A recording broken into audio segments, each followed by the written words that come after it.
जरा एक पल के लिए अपनी आंखें बंद करके देखिए। आप ईश्वर को पाना चाहते हैं, दिल से चाहते हैं। रात दिन यही ख्वाहिश मन में घूमती है कि बस एक बार सच्चा प्रभु मिल जाए, बस एक बार उसकी झलक मिल जाए, बस एक बार उसकी आवाज सुनाई दे जाए। लेकिन जितनी कोशिश करते हैं उतना ही वह दूर होता महसूस होता है। मन रोता है, आंखों में आंसू आ जाते हैं और एक सवाल बार बार उठता है, मैं इतना चाहता हूं फिर भी क्यों नहीं मिलता। आज मैं आपको बताने जा रहा हूं कि अगर सच में ईश्वर को पाना है तो 4 तरह के लोग हैं जिनसे आपको आज और अभी के लिए दूर रहना होगा। ये बात सुनकर शायद आपको पहले तो गुस्सा आए, फिर हैरानी हो, फिर डर लगे और अंत में एक गहरी शांति मिले, क्योंकि यह 4 लोग आपकी भक्ति के सबसे बड़े दुश्मन हैं। ये बाहर नहीं, आपके आसपास ही हैं। कभी कभी तो आपके घर में, आपके दिल में भी छुपे बैठे हैं। तैयार हैं सुनने को? तो चलिए शुरू करते हैं। लेकिन याद रखिए, यह बात दिल तक जानी चाहिए, दिमाग तक नहीं। पहले नंबर का इंसान जिससे आपको दूर रहना है वो है निंदा करने वाला। जी हाँ, वही जो हर समय संतों की, साधुओं की, गुरुओं की, मंदिर की, भजन की, पूजा की, यहां तक कि भगवान की भी बुराई करता रहता है। वो कहता है ये सब ढोंग है, ये बाबा लोग पैसे लूटते हैं, ये मंदिरों में चोरी होती है।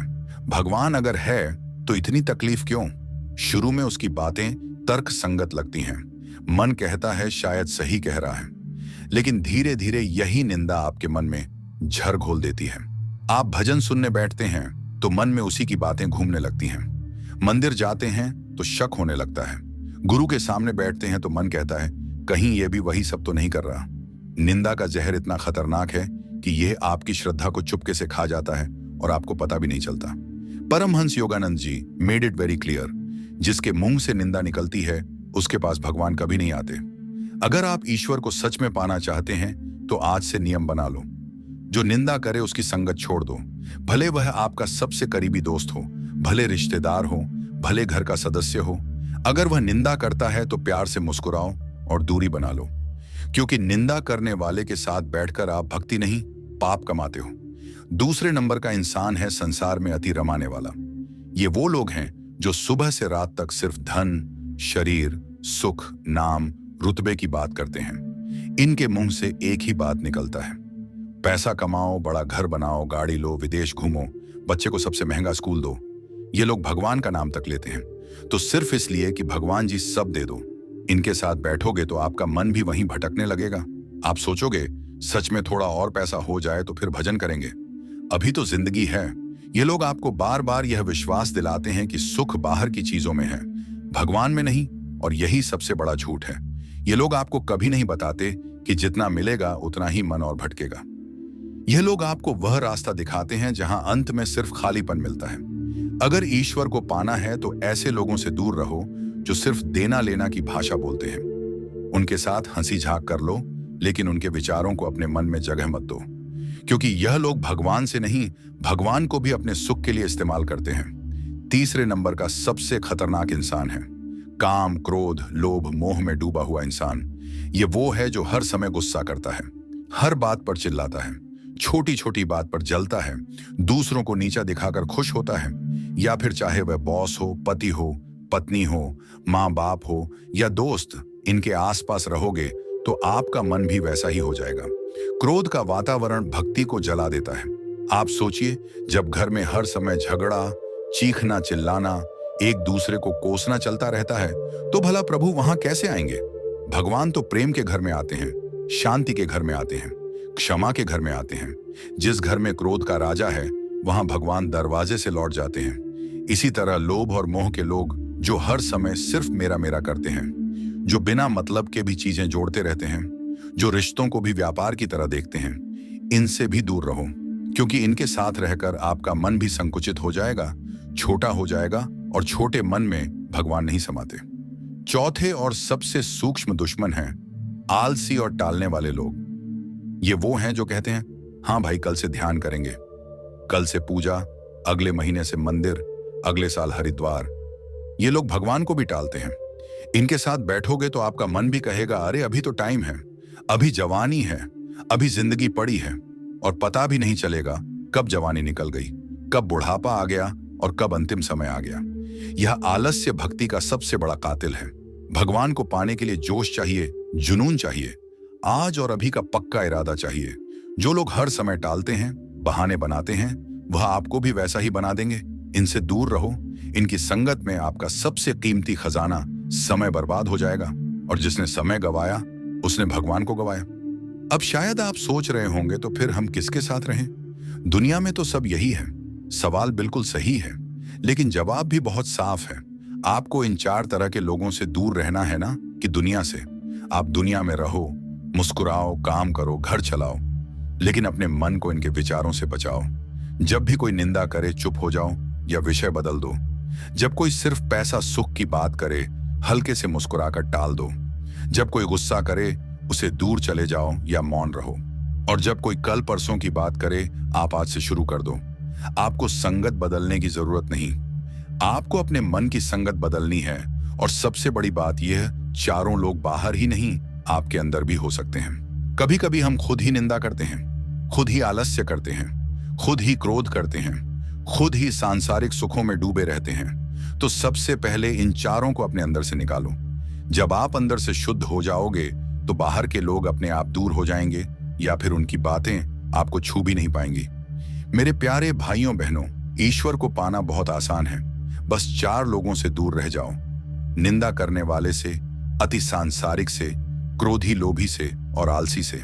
बाकी सब अपने आप हो जाएगा। प्रभु आपका इंतजार कर रहे हैं। वो आपके एक कदम की प्रतीक्षा में है।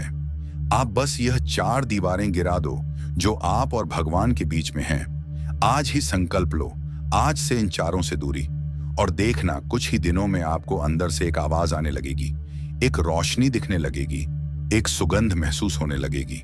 वो भगवान नहीं तो और कौन होगा? बस इतना कर दिखाओ। ईश्वर को पाना कोई रॉकेट साइंस नहीं। बस 4 गलत संगत छोड़ दो, बाकी प्रभु खुद चलकर आपके पास आएंगे। मैं आप सबको दिल से आशीर्वाद देता हूं कि आपका यह संकल्प आज से शुरू हो और जीवन भर चलता रहे। अब आप सोच रहे होंगे कि ठीक है, हम इन 4 तरह के लोगों से दूर रहने की कोशिश करेंगे, लेकिन जब हम अकेले पड़ जाएंगे, जब घर में, ऑफिस में, रिश्तों में यही 4 तरह के लोग घेरे रहेंगे, तब क्या करें? तब मन डरता है ना। मन कहता है, अगर सब कुछ छोड़ डच दूंगा तो मैं अकेला रह जाऊंगा। लोग मुझे पागल कहेंगे, रिश्ते टूट जाएंगे, समाज क्या कहेगा। यह डर बिल्कुल स्वाभाविक है। यह डर ही सबसे बड़ी परीक्षा है। और आज मैं इसी डर को आपके सामने रखकर जला देना चाहता हूं, ताकि आपके अंदर एक ऐसी आग लगे कि आप आज रात से ही बदलना शुरू कर दो। सबसे पहले यह समझ लो, ईश्वर को पाने वाला कभी अकेला नहीं होता। वो दुनिया की नजर में अकेला दिखता है, लेकिन उसके साथ पूरा ब्रह्मांड खड़ा होता है। जब आप निंदा करने वालों से दूर जाना शुरू करोगे, तो पहले लोग आपको चिढ़ाएंगे, अरे अब साधु बन गया क्या, अब हमें नीचा समझता है। लेकिन जैसे जैसे आप चुप रहोगे, मुस्कुराते रहोगे, वैसे वैसे वही लोग एक दिन आपके पास आएंगे और पूछेंगे, यार तेरे चेहरे पर वह शांति कहां से आ रही है? यही मौका होगा जब आप उन्हें बिना कुछ बोले उन्हें रास्ता दिखा दोगे। दूसरी बात, जब आप सांसारिक सुखों की बात करने वालों से हल्के हल्के दूर जाना शुरू करोगे, तो पहले आपको बोरियत लगेगी। शाम को वही पुराने दोस्त नहीं मिलेंगे, वही गप्पियां नहीं होंगी, वही फिल्में, सीरियल, पार्टियां और नहीं होंगी। उस खाली समय में मन चिल्लाएगा, कुछ कर, फोन उठा, किसी को कॉल कर। लेकिन मेरी बात मानो, उस खाली समय में बस एक काम करो, बैठ जाओ, आंखें बंद करो और सिर्फ प्रभु का नाम लो। पहले 5 मिनट मन भागेगा, 10 मिनट बाद थोड़ा रुकेगा, और एक दिन अचानक आपको लगेगा कि कोई आपको भीतर से पकड़ ढच कर अपनी गोद में बिठा रहा है। उस दिन आपको समझ आएगा कि सारी पार्टियां, सारी गप्पे, सारी फिल्में मिलकर भी वो एक पल नहीं दे सकती जो प्रभु का नाम देता है। तीसरी बात, जब आप क्रोधी, लोभी, जलन करने वाले लोगों से दूर जाना शुरू करोगे, तो सबसे बड़ा हमला आपके घर से आएगा। पतिप में से कोई एक बदलेगा तो दूसरा ताने मारेगा, अब तो तू बहुत बड़ा संत बन गया, अब हमें देखता भी नहीं। माँ बाप कहेंगे, हमने तेरे लिए इतना किया और तू अब माला झपने बैठ गया। बच्चे कहेंगे, पापा अब बोरिंग हो गए हो। यह वह आग है जिसमें से गुजरकर हीरा बनता है। इस समय सिर्फ एक काम करो, क्रोध का जवाब क्रोध से मत दो, ताने का जवाब ताने से मत दो। बस मुस्कुराओ और भीतर ही भीतर प्रभु से कहो, हे प्रभु, ये ताने भी तू ही दे रहा है, मैं स्वीकार करता हूं। जिस दिन आप ताने को भी प्रभु का प्रसाद समझ लोगे, उस दिन घर का हर सदस्य अपने आप बदलना शुरू हो जाएगा। मैंने अपने सामने देखा है, पति बदला तो पत्नी अपने आप मंदिर जाने लगी। बेटा बदला तो माँ बाप अपने आप सुबह 4 बजे उठने लगी। प्रेम और मौन का जवाब कोई नहीं टाल सकता। और चौथी बात, आलस्य का सबसे बड़ा हमला सुबह के समय आता है। अलार्म बजेगा, नींद भारी होगी, मन कहेगा 5 मिनट और आज छुट्टी है, आज थक गया हूं। मेरे भाई, मेरी बहन, यह वही पल है जिसमें आपकी पूरी साधना का फैसला होता है। अगर आप उस पलंग पर पड़ी डीडी रह रहे तो पूरा दिन व्यर्थ जाएगा। अगर आप उठ गए, मुंह हाथ धोया, आसन बिछाया और बस 5 मिनट भी प्रभु का नाम लिया तो पूरा दिन स्वर्ग बन जाएगा। सुबह का 1 घंटा पूरा जीवन बदल देता है। मैं आपसे वादा करता हूं, सिर्फ 21 दिन लगातार सुबह 4:30 से 5:30 तक प्रभु का नाम लो, ध्यान करो, फिर देखो जादू। नींद अपने आप खुलने लगेगी, शरीर में ऐसी ताजगी आएगी जैसे कभी थकते ही नहीं, और मन में इतनी शांति की दुनिया की कोई गाली, कोई ताना, कोई तकलीफ छू भी नहीं पाएगी। अब एक बहुत गहरी बात बताता हूं। ये 4 तरह के लोग बाहर रहे या अंदर, इनसे दूर होने का सबसे बड़ा हथियार है मौन और मुस्कान। जब कोई निंदा करे, मौन रहो, मुस्कुराओ। जब कोई सांसारिक बात करे, मौन रहो, मुस्कुराओ। जब कोई गुस्सा करे, मौन रहो, मुस्कुराओ। जब कोई टाले, मौन रहो, मुस्कुराओ और खुद उठकर काम शुरू कर दो। ये मौन कोई कमजोरी नहीं, ये सबसे बड़ी ताकत है। दुनिया की सारी निंदा, सारा गुस्सा, सारी जलन इस मौन के सामने हार जाती है, क्योंकि मौन में प्रभु बोलते हैं। और अंत में एक बहुत छोटी सी लेकिन सबसे बड़ी बात, हर रात सोने से पहले सिर्फ 3 सवाल खुद से पूछो। 1, आज मैंने कितनी देर प्रभु को याद किया? 2, आज मैंने कितनी बार क्रोध न करने का संकल्प तोड़ा? 3, आज मैंने कितनों की निंदा सुनी या की? इन 3 सवालों का ईमानदारी से जवाब दो और अगले दिन उसे 1 कदम बेहतर करने का संकल्प लो। बस यही रोज की छोटी सी साधना आपको 6 महीने में ऐसा बना देगी कि लोग आपसे पूछेंगे, तेरे साथ कोई चमत्कार हुआ है क्या? मेरे प्यारे, ईश्वर को पाना कोई बड़ी बात नहीं है। बस 4 गलत संगतियां छोड़ दो, 4 साधारण नियम अपना लो और बाकी सब प्रभु खुद कर देंगे। वो आपके दरवाजे पर खड़ी हैं, बस आप दरवाजा खोलो। दरवाजा खोलने का मतलब है आज रात से ही इन 4 तरह के लोगों और विचारों से दूरी शुरू कर दो। मैं आपके साथ हूं, मेरा हर शब्द आपके साथ है, मेरी हर सांस आपके लिए प्रार्थना कर रही है। आप अकेले नहीं हो, प्रभु आपके साथ हैं, गुरु आपके साथ हैं, सारी सृष्टि आपके साथ है। बस 1 कदम उठाओ और देखो, प्रभु दौड़ कर आएंगे। तुम सोचते हो कि थोड़ी बहुत पूजा, थोड़ा बहुत दान, थोड़ा बहुत भजन करने से भगवान मिल जाएगा। अरे मूर्खों, भगवान कोई सस्ती चीज नहीं जो तुम्हारे झूठे आंसुओं और दिखावे के भजन से पिघल जाए। भगवान को पाने के लिए तुम्हें अपना पूरा अस्तित्व जला देना DDDHता है। आधा अधूरा प्रेमी भगवान को नहीं मिलता। या तो पूरा पागल हो जाओ या घर जाओ, बीच का रास्ता नहीं है। तुम रोज मंदिर जाते हो, घंटियां बजाते हो, लेकिन मन में काम, वासना, क्रोध, लोभ भरा हुआ है। तुम्हारा मंदिर के बाहर जूते उतारते हो, पर अंदर अहंकार की गंदी चप्पलें पहने घुसते हो। भगवान तुमसे कह रहे हैं, जूते भी उतारो, अहंकार भी उतारो, तब आना। तुम्हें लगता है कि दुनिया तुम्हें दुख दे रही है, झूठ है। दुनिया तुम्हें कुछ नहीं देती। तुम्हारे अपने पिछले जन्मों के कर्म तुम्हारे पीछे कुत्ते की तरह दौड़ रहे हैं और काट रहे हैं। पत्नी चिल्ला रही है, वो तुम्हारे पिछले जन्म के कर्म की दूत है। बॉस गाली दे रहा है, वो तुम्हारा पुराना आरण वसूल रहा है। बीमारी हो रही है, वह तुम्हारे अंदर का जमा हुआ मानसिक विष बाहर निकल रहा है। रोना बंद करो और शुक्रिया करो कि आज आरण चुक रहा है। जितनी जल्दी करोगे उतनी जल्दी मुक्त हो जाओगे। जो भागता है दुख से, वह और दुख पाता है। जो गले लगा लेता है दुख को, उसी के गले भगवान लगते हैं। तुम प्रार्थना करते हो, हे प्रभु मुझे सुख दो, धन दो, स्वास्थ्य दो। भगवान हंसते हैं तुम पर। वह कहते हैं, मैंने तुम्हें खुद को दिया है, उससे बड़ा धन क्या चाहिए? लेकिन तुम मुझे छोड़ डाकर सद्दी सधाई चीजों के पीछे भाग रहे हो। तुम्हें सुख चाहिए, पहले दुख को पूरा स्वीकार करो। तुम्हें स्वास्थ्य चाहिए, पहले बीमारी में भी मुस्कुराना सीखो। तुम्हें धन चाहिए, पहले दान करना सीखो। तुम्हें भगवान चाहिए, पहले सारी दुनिया को भगवान समझो। उल्टा रास्ता मत चलो, जो उल्टा चलता है वो गिरता है। तुम्हारे पास समय नहीं है भगवान के लिए। तुम झूठ बोलते हो, तुम्हारे पास 24 घंटे हैं। तुम फोन में 6 घंटे स्क्रॉल करते हो, नेटफ्लिक्स देखते हो, गप्पे मारते हो, नींद में 8 घंटे गवाते हो और कहते हो समय नहीं है। भगवान तुम्हें देखकर रोते हैं। वो कहते हैं, मैंने तुम्हें अमर होने के लिए भेजा था। तुम कीड़े मकोड़ों की तरह दिन गवा रहे हो। एक दिन जब यमराज आएगा और तुम्हारी जीभ पकड़ डकर खींचेगा, तब तुम चिल्लाओगे, बस एक दिन और दो। लेकिन तब बहुत देर हो चुकी होगी। अभी भी समय है, अभी भी सांस चल रही है, अभी भी उठो, अभी भी प्रभु को पुकारो। कल कभी नहीं आता। तुम्हें लगता है कि गुरु की आज्ञा मानने से तुम्हारा अहंकार मर जाएगा। गलत। तुम्हारा अहंकार गुरु की आज्ञा मानने से नहीं, गुरु की आज्ञा ना मानने से मरता है। जब तुम गुरु के सामने झुकते हो, तब तुम्हारा अहंकार चीखता है, मैं बधा हूं, मैं जानता हूं मुझे क्या सिखाएगा यह।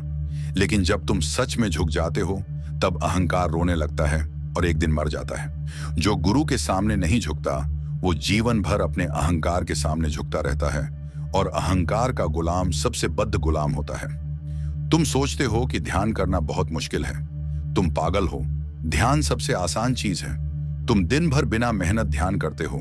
गुस्सा करते समय, चिंता करते समय, किसी को देखकर जलन करते समय तुम उस समय कितने एकाग्र होते हो। उस एकाग्रता को अगर प्रभु पर लगा दो तो 1 सेकंड में समाधि लग जाएगी। समस्या ये है कि तुम गलत चीजों पर ध्यान करते हो। गलत प्रेमी पर ध्यान लगाते हो तो दुख मिलता है, सही प्रेमी पर ध्यान लगाते हो तो आनंद मिलता है। चुनाव तुम्हारा है। तुम्हारे भीतर एक बहुत बड़ा झूठ है, मैं शरीर हूं। इस एक झूठ ने तुम्हें नर्क में डाला है। तुम रोज क्रीम लगाते हो, जिम जाते हो, अच्छे कपड़े पहनते हो, सब शरीर के लिए। लेकिन जब यह शरीर मरेगा तो यही लोग जिसे तुम्हें इतना सजाते हो उसे आग में फेंक देंगे और तुम रोते रह जाओगे। तुम आत्मा हो, अमर हो, शाश्वत हो, लेकिन तुम कीच और डिच में लौट रहे हो। एक दिन जब शरीर छूटेगा, तुम्हें बहुत शर्मिंदगी होगी कि इतने जन्मों तक तुमने अपने असली स्वरूप को भुलाया। तुम प्रेम की बात करते हो, लेकिन तुम्हारा प्रेम भी व्यापार है। तुम प्रेम करते हो ताकि बदले में प्रेम मिले। तुम माँ बाप से प्रेम करते हो ताकि बुढ़ापे में सहारा मिले। पति से प्रेम करते हो ताकि सुख मिले। बच्चों से प्रेम करते हो ताकि नाम चले। यह प्रेम नहीं, सौदा है। सच्चा प्रेम वह है जो कुछ मांगे बिना देता रहे। जैसे भगवान तुमसे प्रेम करता है। तुम उसे कोसो, गाली दो, भुला दो, वह फिर भी तुम्हें सांस देता है, धूप देता है, पानी देता है। उस प्रेम को सीखो, तब तुम्हें पता चलेगा प्रेम क्या होता है। तुम कहते हो मुझे कोई समझता नहीं। अरे तुम खुद को समझते हो। तुम अपने मन को नहीं समझते, अपनी आदतों को नहीं समझते, अपनी कमजोरियों को नहीं समझते और शिकायत करते हो कि कोई तुम्हें समझे। पहले खुद को समझो। रात को अकेले बैठो और खुद से पूछो, मैं कौन हूं? मैं यहां क्यों आया हूं? मैं मरने के बाद कहां जाऊंगा? ये 3 सवाल अगर तुमने ईमानदारी से पूछ लिए तो सारी दुनिया तुम्हें समझने लगेगी। तुम सोचते हो कि थोड़ी सी साधना से बड़े बड़े चमत्कार हो जाएंगे। नहीं, साधना कोई जादू नहीं। साधना आग है। जितना डालोगे उतना जलोगे, जितना जलोगे उतना शुद्ध होंगे, जितना शुद्ध होंगे उतना भगवान करीब आएंगे। बीच बीच में थोड़ा थोड़ा जलने से कुछ नहीं होता। या तो पूरा जल जाओ या जलना ही छोड़ दो। आधा जलना सबसे बड़ा दुख है। तुम मरने से डरते हो। मरना सबसे बद्ध वरदान है। मरना मतलब नया जन्म, पुराना शरीर छोड़कर नया घर। लेकिन तुम अपने कर्मों से इतने गंदे हो गए हो कि नया घर भी जेल बन जाता है। जो यहां मुक्त हो जाता है वह मरने के बाद भी मुक्त रहता है। जो यहां बंधा रहता है वह मरने के बाद भी बंधा रहता है। मरना डरने की बात नहीं, जीना डरने की बात है। गलत जीवन जीने से बड़ा पाप कोई नहीं। तुम्हारे पास जो कुछ है वह तुम्हारा नहीं। यह शरीर भी उधार है, यह धन भी उधार है, ये रिश्ते भी उधार हैं। एक दिन सब लौटाना पड़ेगा। सिर्फ एक चीज तुम्हारी है, तुम्हारा भगवान के प्रति प्रेम वही साथ जाएगा, बाकी सब यहीं पड़ा रह जाएगा। अभी भी समय है। जो उधार है उसे उधार ही समझो, जो अपना है उसे अपना बनाओ। अंत में योगानंद जी की सबसे कड़ी डीजवी बात, तुम में से 99% लोग भगवान को नहीं पा सकेंगे क्योंकि तुम सच्चाई नहीं सुनना ही नहीं चाहते। तुम मीठी मीठी बातें सुनना चाहते हो कि सब ठीक हो जाएगा, बिना मेहनत के स्वर्ग मिल जाएगा। लेकिन मैं तुम्हें सच बता रहा हूं, बिना अपने अहंकार को मार्ग, बिना अपनी वासनाओं को जलाए, बिना अपने आलस्य को कुचले तुम भगवान को नहीं पा सकते। और जो नहीं पा सका उसने जीवन व्यर्थ गवाया। लेकिन जो 1% लोग हैं वह अब भी उठेंगे, अभी रोएंगे, अभी संकल्प लेंगे, अभी अपना सब कुछ भगवान के चरणों में डाल देंगे, और वही लोग कल को चमकते सूरज की तरह दुनिया को रोशनी देंगे। तुम कौन हो, 99% वाले या 1% वाले? फैसला अभी करो, क्योंकि अगली सांस की गारंटी नहीं, तुम सोचते हो कि तुम भगवान को ढूंढ रहे हो। सबसे बड़ा झूठ भगवान तुम्हें ढूंढ रहे हैं और तुम छुप रहे हो। तुम मंदिरों में, तीर्थों में, गुफाओं में, किताबों में, यूट्यूब पर भगवान को ढूंढते फिर रहे हो और भगवान तुम्हारे भीतर बैठकर रो रहे हैं, मैं यही हूं, अरे पागल, मुझे यहां देख। तुम बाहर की भीड़ में भगवान को खोजते हो और भीतर का एकांत तुम्हें डराता है। जिस दिन तुम भीतर की खामोशी में झांकने की हिम्मत करोगे, उसी दिन भगवान तुम्हारी आंखों में आंखें डालकर मुस्कुराएंगे। बाहर का शोर छोड़ दो, भीतर का संगीत सुनो। तुम्हारा सबसे बड़ा दुश्मन कोई बाहर का नहीं, तुम्हारा अपना मन है। ये मन कुत्ता नहीं, सांप है।